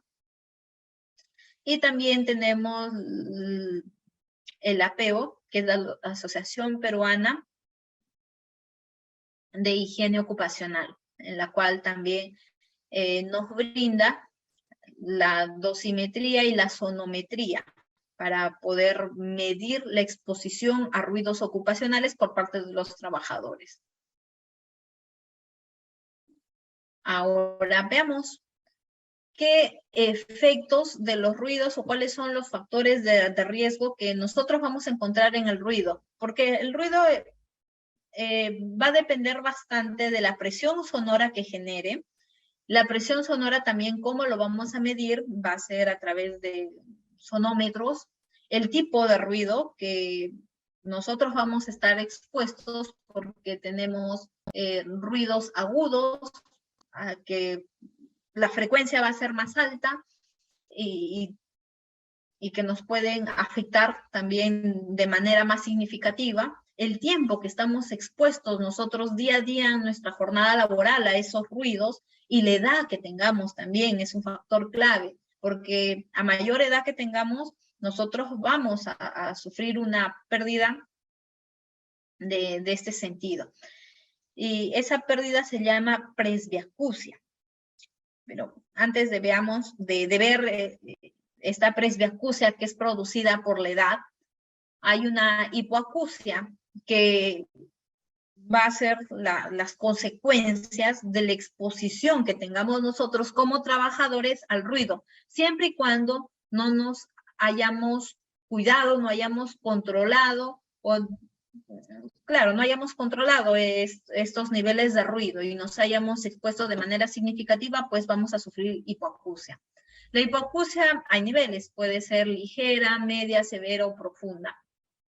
Y hay una pérdida de decibeles que nosotros vamos a disminuir en nuestra capacidad auditiva. Si es ligera, será de 20 a 40. Media será de 40 a 70. Severa de 70 a 90. Y profunda es una pérdida superior de 90 decibeles, que va a ser la capacidad auditiva que nosotros vamos a poder escuchar. Y la presbiacusia ya es cuando se produce debido a la avanzada edad que nosotros tenemos, vamos a tener un deterioro de nuestro sistema auditivo. Esto se presenta generalmente en unas edades que van desde los 65 años hacia adelante.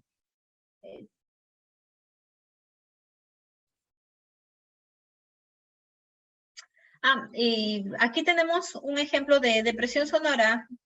El tema de monitoreos es bastante metodológico. Utilizamos fórmulas, gráficas, tendencias, factores de corrección. Entonces cae apelo a todos los ingenieros, porque a los ingenieros nos apasionan los números. Y esto es lo que vamos a ver aquí. Como presión sonora nos pide o nos dice que la presión sonora es lo que determina la intensidad de sonido que nos va a generar algún equipo, alguna condición laboral en la cual nosotros vamos a estar presentes. Esta presión sonora se va a medir en decibeles. La unidad de medida son los decibeles. Y puede variar del 0, que es el umbral de audición, hasta 120, que es el umbral del dolor. Entonces, este es un ejemplo práctico que comúnmente suele pasar y nos confundimos también. El problema, o este caso, nosotros tenemos dos fuentes sonoras en un área de trabajo. Una produce 80 decibeles y la otra también produce 80 decibeles. Y nosotros estamos trabajando al medio. El equipo 1 produce 80 decibeles y el equipo 2, 80 decibeles. ¿Cuál es el nivel de presión sonora que generan ambas fuentes? ¿Cuál sería?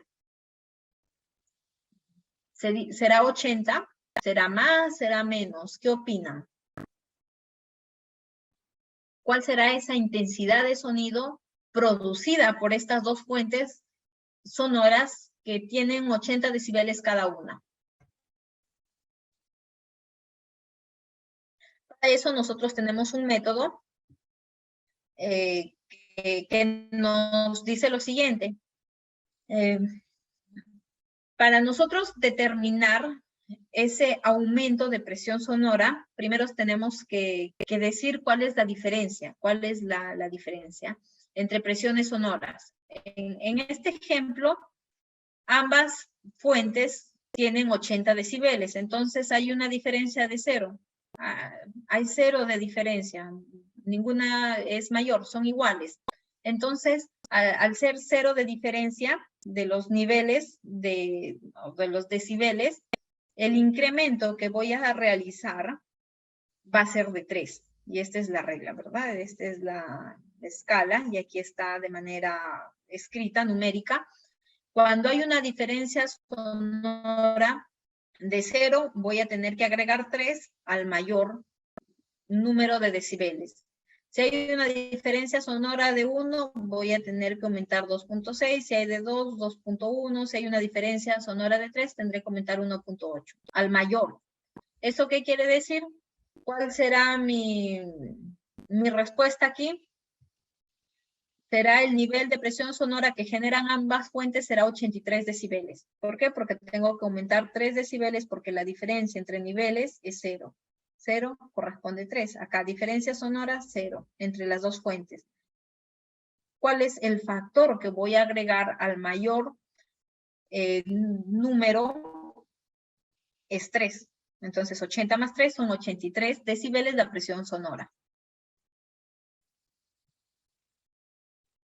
Ahora, el mismo ejemplo, pero lo vamos a realizar con 3 fuentes. Tenemos 3 fuentes de ruido.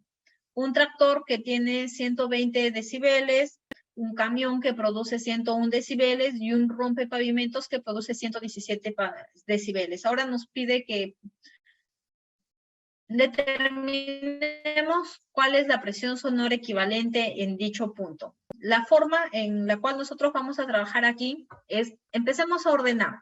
Tenemos 3 valores. Empecemos a ordenar desde el menor hasta el mayor valor. El menor de estos 3 es 101, luego viene el 117 y finalmente el 120. Y vamos a hacer el mismo procedimiento que hemos hecho anteriormente para determinar la presión sonora, pero agarrando de par en par. En este ejemplo, de 101 a 117, tenemos una diferencia de 16, ¿verdad? Voy a hacer un zoom para visualizar con mayor precisión.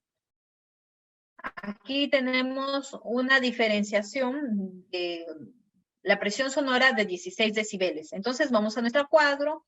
Cuando hay una diferencia de 16 decibeles, voy a sumar 0.1 al mayor. ¿Cuál es el mayor? Es 117, más 0.1 sería 117.1. Entonces ahora este 117.1 vamos a compararlo con el siguiente, que es el 120. ¿Qué diferencia hay? De 2.9. Entonces redondeamos siempre a mayor, 2.9 a 3. ¿Cuánto debo de sumar? 1.8. ¿A cuál? Al mayor. Entonces 120 más 1.8 sería 121.8. Redondeándolo a favor sería 122 decibeles la presión sonora. Allá. Y Carlos nos dice, y cuando la diferencia es mayor a 16 se va a mantener en 0.1 porque esta es una escala.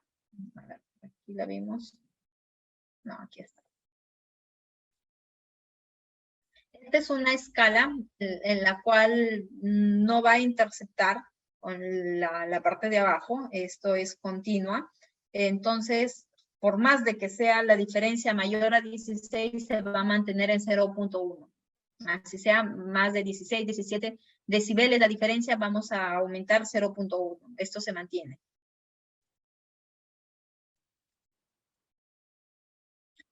Bien, y entonces ya tenemos la presión sonora ejercida por este tractor, camión y el rompepavimentos es igual a 122 decibeles. Y aquí tenemos el nivel de presión sonora equivalente continua. Este ya es otro ejemplo. En este caso aquí vamos a analizar acerca de los trabajadores, el número de decibeles que produce y también vamos a analizar cuántas horas vamos a estar expuestos a esos decibeles. En este ejemplo, nos dice un trabajador de la industria está expuesto a 2 fuentes sonoras. La primera fuente sonora es el taller de esmerilado y la segunda es el taller de corte. El tiempo que está expuesto es 2.15 horas y tenemos 5.45 horas. En el primero está expuesto 86 y en el segundo a 82 decibeles. Y ahora nos pide cuál es la presión sonora equivalente continuo, o sea, este trabajador va a estar 2.15 horas en el taller y luego va a estar esta cantidad de tiempo en el taller de corte, en ambos. Nos pide que nosotros saquemos cuál es nuestra presión sonora, tanto por el número de decibeles y por el tiempo que está expuesto en cada área de trabajo. Aquí vamos a aplicar una fórmula en la cual nos pide o nos dice que nosotros apliquemos una fórmula logarítmica en la cual vamos a determinar el tiempo 1 a la que está expuesto por 10 elevado al límite permisible 1 entre 10 más el tiempo 2 al que está expuesto por 10 por el límite permisible 2 entre 10. Acuérdense que los límites permisibles ya lo vimos hace rato en la tabla de la resolución ministerial 375. Todo esto dividido en el tiempo 1, tiempo 2 y etcétera, etcétera, que nosotros podamos tener. Entonces, aplicando nuestras fórmulas básicas, esta es la fórmula, el tiempo 1 lo vamos a trasladar a minutos. Vamos a trasladarlo todo a minutos. Para no estar trabajando en 2.15 horas, todo lo trasladamos a minutos. Sería 135 minutos por 10 por 86 decibeles entre 10 más 345, que es el equivalente en minutos al 5.45 horas por 10 elevado al 82. 82 decibeles, ¿por qué? Porque aquí está trabajando mayor tiempo. A mayor tiempo, menor decibeles. Menor tiempo, mayor decibeles. Entre 10, y como solamente son estos dos casos, luego dividimos entre el tiempo, que son 135 minutos, lo equivalente al tiempo que va a permanecer en el taller desmerilado, más los 345 minutos, el equivalente a lo que va a permanecer en el taller de corte. Se aplica esta fórmula y tenemos que el EC es el 83.54 decibeles. Redondeamos 84 decibeles. Esto es la presión sonora continua a la que está expuesto el trabajador. ¿Se percata? Va aumentando un poco la complejidad, a diferencia del caso anterior. En el caso anterior era únicamente hallar la presión sonora producida por distintas fuentes. En cambio aquí vamos a analizar ya el puesto de trabajo como colaborador que está expuesto a dos áreas de trabajo con tiempos distintos y decibeles distintos. Y esto va a tener mucho que ver con lo que vamos a analizar en el siguiente punto, que son las metodologías de evaluación. Pero para nosotros entrar a metodologías de evaluación es importante que sepamos estas fórmulas y estos cálculos. Bien, ahora vamos a ver otro ejemplo, pero relacionado al tiempo de exposición. En el anterior hemos visto cuánto es el número de presión sonora. Presión sonora por fuentes o presión sonora por equipos o también ambientes de trabajo en distintos horarios. Y lo que vamos a ver ahora es cuál es el tiempo de exposición máxima que debe estar un trabajador en un ambiente laboral, según el número de decibeles.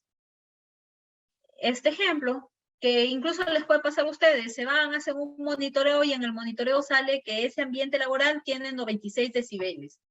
Y tú dices, oye, en esta área hay 96 decibeles de exposición de ruido. ¿Cuánto es el tiempo máximo que mi trabajador debe estar en esa zona para que no le afecte a su salud el ruido?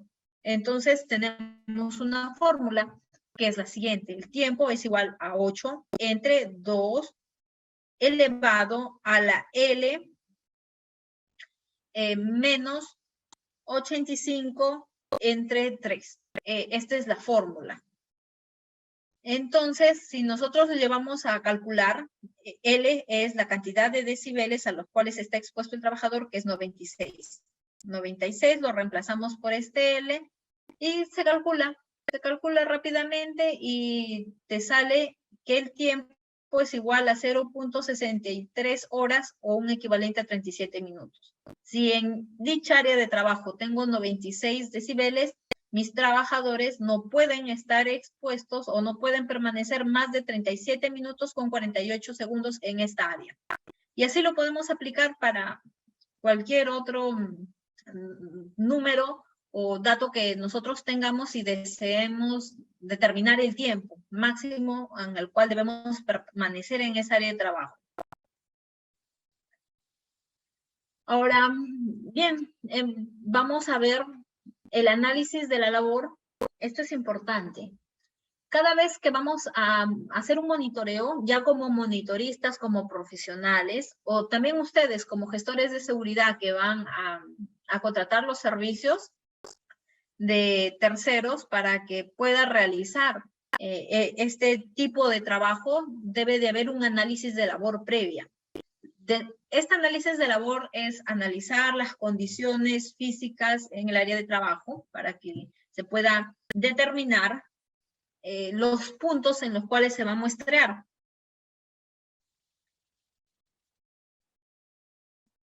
Jaime nos pregunta, 37 minutos aquí. Es 37 minutos con 48 segundos sin equipo de protección personal, o sea, sin tapones auditivos. No sería tan recomendable que se expongan 96 decibeles sin ningún tipo de protección personal. Acordemos que este tiempo que nosotros estamos calculando es el tiempo mínimo al cual los trabajadores tienen que estar expuestos. El hecho de que usen algún EPP va a bajar en alguna medida la cantidad de decibeles a los cuales está expuesto, pero no hay que confiarnos. Siempre hay que utilizar los EPPs. Estos EPPs son la última barrera. Y también lo vamos a ver más adelante, cómo nosotros vamos a calcular el radio de acción de estos EPPs o cuánto va a atenuar ese ruido cuando nosotros utilicemos un tapón o utilicemos una orejera o utilicemos ambos. Eso lo vamos a ver, porque hay factores también y hay fórmulas matemáticas para poder calcular. Pero no se recomienda que dejen de usar algún EPP. Entonces vemos que necesitamos hacer un análisis de labor. En el análisis de labor, nosotros como monitoristas o ustedes como gestores de seguridad tienen que determinar qué actividades realiza la empresa según los puestos de trabajo y también definir si hay grupos de exposición homogénea al ruido, o sea, si hay 3, 4 trabajadores o 2 trabajadores a los cuales están expuestos al mismo ruido de manera continua. Si es necesario, también se puede hacer un gráfico, como en este ejemplo, para determinar en qué punto se necesita hacer monitoreos. Por ejemplo, esta es una empresa X, el trabajo 1 o el proceso 1 realizan actividades con montadores de andamios, hacen armado de andamios, hacen trabajos en altura. El trabajo 2 hay soldadores, en el trabajo número 3 hay pintores. ¿Cuándo nosotros vamos a recomendar de que se hagan monitoreos de ruidos a los señores que hacen el trabajo de montaje de andamios y pintores? Cuando estén en una zona cercana al punto de trabajo 2, porque el punto de trabajo 2, que son soldadores, que utilizan la moladora, que tienen soldadura, que sí generan un ruido considerable, entonces ahí sí se les pediría o se les solicitaría. Caso contrario, únicamente nos enfocaríamos a los colaboradores que realizan actividades con amoladora, con soldadura, y si el encargado de la planificación, que es la tarea 1, está cerca, también entraríamos a evaluarle, pero si realiza el trabajo en una oficina que está muy alejada, donde no hay presencia de ruido, entonces no se recomienda. Ahora vamos a ver las estrategias de medición. Estas estrategias de medición van a determinar cuál es la metodología sobre la cual voy a realizar el monitoreo, que puede ser sonometría, dosimetría o mixta. Y esto va a determinar qué es lo que yo quiero medir. Yo quiero medir la tarea. Si quiero medir propiamente la tarea, voy a utilizar la sonometría. Pero ¿cuándo voy a medir la tarea? Cuando los trabajos que realizan dentro de esa área son representativas, son de manera continua, no hay cambios y las mediciones se hacen por separado para ver los niveles de presión sonora que puedan tener. En oficinas que están cerca a lugares en los cuales existen compresoras u otros fuentes generadores de ruido, se puede hacer esta medición basada en la tarea, que es por sonometría. La medición basada en el trabajo, aquí lo que se va a realizar es tomar un cierto número de mediciones aleatorias del nivel de presión sonora durante la ejecución de trabajos. Esto no está recomendable y tampoco no se realiza siempre, porque aquí al tomar el número de mediciones de manera aleatoria, es muy... O bueno, tenemos que sustentar bien el por qué estamos optando por esta medición basada en el trabajo, ya que si de repente de esta zona o de esta área de trabajo donde laboran 4 colaboradores, yo decido hacer de forma aleatoria a 2 trabajadores y justo el tercero que no tomé como muestra, luego desarrolla una hipoacusia, puede presentar una demanda a la empresa que a él no se le hizo el monitoreo y puede ganar la demanda si es que no se sustenta correctamente. Entonces, esta medición basada en el trabajo no es tan recomendable, no se realiza tampoco. Y esta medición basada en la jornada es el que va a monitorear el nivel de presión sonora de manera continua durante la jornada laboral del colaborador, o el que se hace a través de dosimetría. Obviamente los costos entre sonometría y dosimetría sí tienen una considerable diferencia en precios. Aquí hay algo que nos da la norma ISO y es muy interesante porque nos explica algunas pautas o algunos tipos de trabajo que podemos desarrollar y nos dice cuáles son nuestras estrategias de medición que podemos optar. Cuando nos da un check es que podemos utilizar esta estrategia. Y cuando está en asterisco es que nos recomienda la propia norma internacional que utilizamos esta estrategia. Y aquí nos dice, si es que nosotros vamos a realizar un monitoreo, hay que hacer más zoom, aquí está. Si vamos a hacer un monitoreo en un puesto de trabajo que es totalmente fijo, la tarea es simple, es única, no hay variaciones, pues nos recomienda que hagamos una estrategia 1, que es la medición basada en tarea. Si nosotros vamos a realizar tareas complejas, múltiples, pero nuestro puesto de trabajo, nuestra área de trabajo es fija, o sea, no va a cambiar mi área de trabajo, igual, hagamos una medición basada en tarea. Si nuestro trabajo es móvil, pero es previsible, o sea, ya tenemos una secuencia establecida y son pocas tareas las que vamos a hacer, entonces también nos recomiendan que utilicemos la medición basada en tareas. Cuando nos recomienda hacer una medición de jornada completa, cuando vamos a realizar un trabajo que es móvil o que va a realizar bastante número de tareas y que son complejas. Entonces aquí sí tendríamos que utilizar la dosimetría.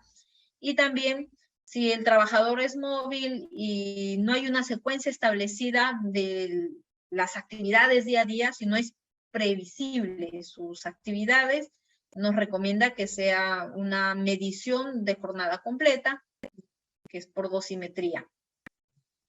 Y si el trabajador es fijo o móvil, que sus tareas son múltiples, pero no se especifica, o sea, es constantemente variable, no hay tareas asignadas, hace lo que de repente se presente en el día a día, se recomienda que haya una medición basada en el trabajo. pero también se puede hacer una medición de la jornada completa. Luego vamos a ver la medición. La medición se realiza en el primer caso, que es medición basada en tarea con un sonómetro, como les dije. ¿Se acuerdan las dimensiones? Las dimensiones del sonómetro, a diferencia del luxómetro, tiene que ir a la dirección del oído del colaborador. Si el colaborador mide de repente 1,55 m, tenemos que ubicarla de esa manera. Esta es la mesa de trabajo, este es el colaborador. El luxómetro generalmente se ubica de 0,80 a 0,85, pero el sonómetro tiene que ir a una línea paralela, horizontal, al oído de los colaboradores. Para hacer sonometría basta con medir 5 minutos en cada punto y hacer 3 muestras por cada punto para asegurarnos que los datos recopilados sean correctos y que no exista una variación entre estos datos tomados de 3 decibeles. ¿Y qué pasa si hay una variación de 3 decibeles? Podemos hacer nuevamente 3 mediciones extras, o también podemos subdividir las tareas en puntos más cortos o hacer las mediciones ya no por 5 minutos, sino por 8 o por 10 minutos. Y la medición basada en el trabajo. Para esta medición basada en el trabajo, nosotros nos habla de un GES. El GES es el grupo de exposición similar. Por ejemplo, en este caso, este es el fuente de ruido. Acá tenemos trabajador 1, 2, 3 y 4. Son grupos de exposición similar. ¿Por qué? Porque todos están expuestos a una distancia y a una fuente de ruido similar. No hay ningún elemento que pueda atenuar el ruido para estos 4. Entonces voy a determinar de manera aleatoria con alguno de ellos y hacer el muestreo. Como les comenté hace un momento, no se recomienda. ¿Por qué? Porque al escoger de manera aleatoria siempre dejamos 1 o 2 trabajadores que pueda ser el caso que resulte afectado. Y la tercera, que es la medición basada en la jornada completa. Esta se realizan las mediciones de una jornada completa a través de dosimetría. La dosimetría es un equipo que se conecta al trabajador y que lo va a llevar durante toda su jornada laboral o el 70% como mínimo de su jornada laboral, con un micrófono que tiene que ir cerca a la zona del oído, y con el equipo que lo puede enganchar en la correa o en su bolsillo. Normalmente la dosimetría se realiza una toma, una muestra nada más. Y estoy segura que la mayoría de monitoreos que ustedes han contratado realizan una sola muestra por cada trabajador, porque es de jornada completa o el 70% de su jornada laboral. Pero la norma internacional ISO nos recomienda que como mínimo deben de hacerse 3 tomas de muestra por dosimetría por cada trabajador. Obvio que no se hace porque los costos son muy caros. Y como nuestra norma nacional no lo exige, basta con realizarla una. Pero en realidad la norma internacional nos pide 3 muestras por cada punto. Y que determinemos que no haya una diferencia mayor de 3 decibeles entre cada muestra tomada. Y si hay una diferencia de 3 muestras, tenemos que volver a tomar las muestras. Aquí algunos ejemplos del sonómetro. Esto es lo que les hablaba inicialmente, ¿no? Hay tipos de equipos. Por ejemplo, en sonómetro tenemos el tipo 0, 1, 2 y 3. El 0 es el más especializado, que lo van a utilizar los laboratorios para poder calibrar otros sonómetros. El tipo 1 es el sonómetro ambiental, que tiene una precisión menor al del laboratorio. El tipo 2 es el ocupacional, que nos corresponde. Y el tipo 3 es de chequeos, el que no deberíamos de utilizar y que la precisión es menor.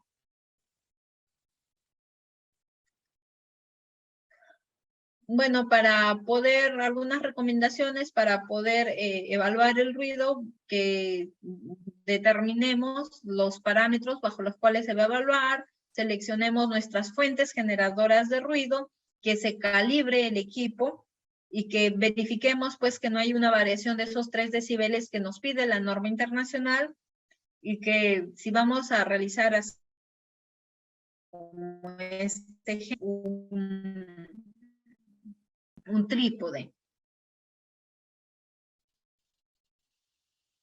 Este es el dosímetro.